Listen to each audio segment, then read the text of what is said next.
Les arts martiaux et les sports de combat servent avant tout à former le caractère et à créer une jeunesse sérieuse, résiliente, productive et volontaire.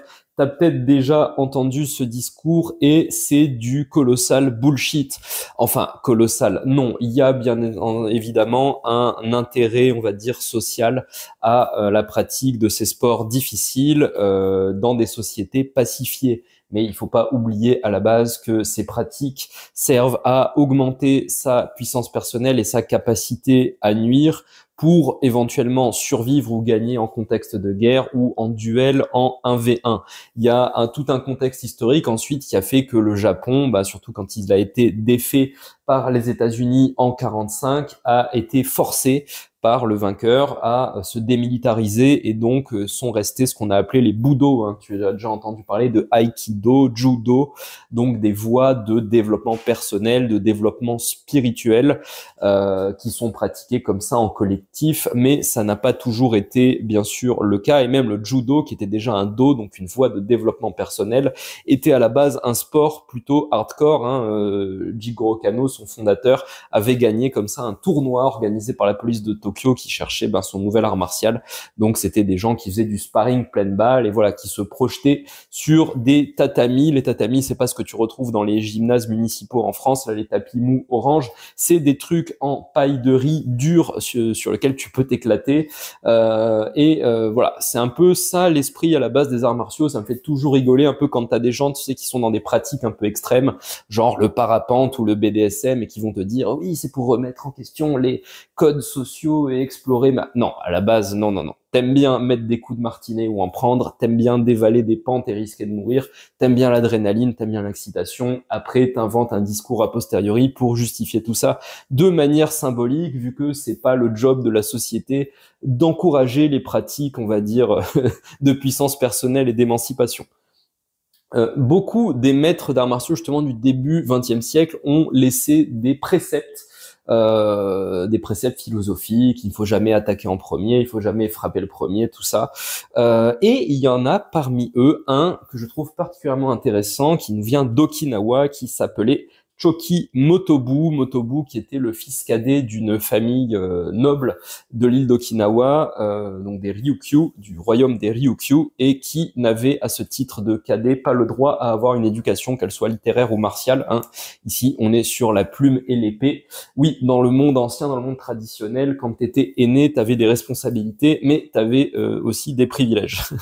Ce qui est plus forcément le cas aujourd'hui. On est beaucoup à avoir des responsabilités et des responsabilités. Motobu, donc, n'avait pas le droit à ce qu'on l'entraîne aux arts martiaux, mais comme il était quand même d'une famille noble, il pouvait comme ça se glisser, voir des maîtres donner des cours, des entraînements, ça l'inspirait, il pratiquait de son côté, il bricolait dans son coin, il s'entraînait dur. Et bien sûr, pour lui, le but final de sa pratique des arts martiaux, c'était quand même la baston. Donc, il n'hésitait pas à aller se tester comme ça dans les quartiers un peu chauds, hein, où il y avait du débit de boisson, des filles de joie. Voilà, il se l'a donné en combat et il a développé avec le temps un palmarès et une expérience et il était supposé invaincu. Bon, après, c'est toujours avec les légendes des gens du passé, on n'est plus là, vraiment, on peut plus démêler le vrai du faux. Et il a laissé, lui aussi, à la fin de sa vie, un certain nombre de préceptes. Et c'est des préceptes qui changent beaucoup de cette espèce de rigorisme confucianiste qu'on va avoir chez la plupart de ces vieux maîtres d'arts martiaux qui vont parler de respect des anciens, de contrôle de soi, de discipline. Un des préceptes de Motobu, justement, qui m'éclate, c'est n'oubliez pas de boire de l'alcool et de faire des activités divertissantes. L'art de quelqu'un de trop sérieux n'a aucune saveur. Voilà, pour vous situer un peu le personnage, son mindset. Et alors, il y a un autre précepte qu'il a donné et qui m'a particulièrement marqué quand j'ai découvert ça. C'est l'idée de se dire, si vous suivez la voie du guerrier, vous devez être capable de vous entraîner dans un espace de 5 cm par 5, en gros 25 cm². Si tu y réfléchis, 5 par 5, c'est vraiment que dalle, c'est de quoi avancer ton point de la longueur d'un point. Et il insiste sur ça, il dit voilà, si on est vraiment sérieux dans la voie du guerrier, on doit pouvoir faire ça. Et ça m'avait inspiré parce que je me suis dit, c'est dingue, si quelqu'un arrive à progresser dans une voie en étant dans des conditions aussi minimales. Hein. Quand c'est que t'es limité à 5 par 5 finalement.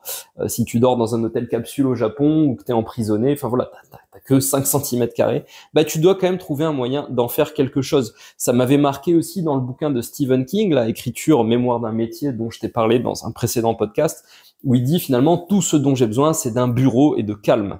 Voilà, hein, d'un peu de silence, de personnes qui me dérangent. Après, peu importe le bureau, peu importe la chaise, ce sera plus ou moins confortable, mais je serai en mesure de produire mes 3-4 000 mots par jour et ainsi d'avancer et de 3 000 mots en 3 000 mots, d'avoir un roman, enfin en tout cas un premier jet, puis un roman.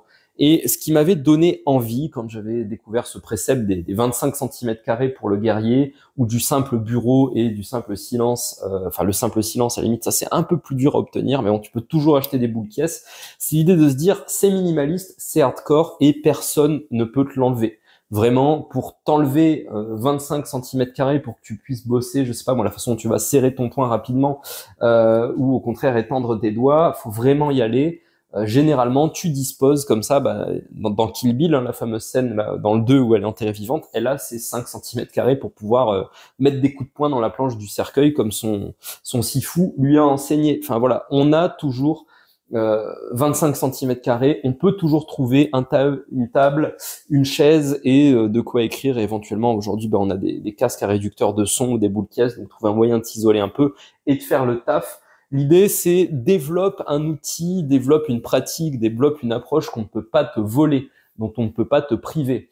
Je vois beaucoup de gens se marrer sur lui c'est un bigot, les gens se moquaient. Enfin, en gros, ça n'a pas vraiment la cote dans nos sociétés d'avoir la foi. Il n'empêche que quelqu'un qui a la foi, il a quelque chose ou elle a quelque chose qu'on ne peut pas lui voler, qu'on ne peut pas lui enlever. C'est entre elle et Dieu, ou alors il faudrait, je sais pas moi, il faudrait lui nuire physiquement à un niveau où beaucoup de gens sont pas prêts à aller. Donc elle a quelque chose qu'on peut pas lui voler et ça s'appelle la voix avec un grand V. Voilà, je trouve finalement qu'on a de la sagesse, même chez des individus qui sont pas comme ça recommandables selon les standards de l'époque à laquelle où ils ont été, où ils ont éclos.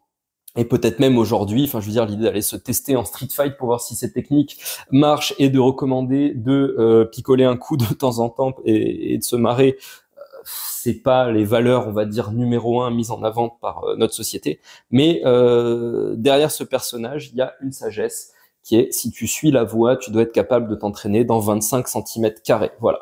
Tu dois être capable de enregistrer un podcast de 5 minutes minimum. Là, je crois que j'ai un peu dépassé et de le publier tous les jours pour régaler tes auditeurs. J'espère que ça a été le cas et si c'est le cas, n'hésite pas à liker, commenter, t'abonner si c'est pas déjà fait. Moi, je te dis à bientôt pour le prochain podcast et d'ici là, prends soin de toi.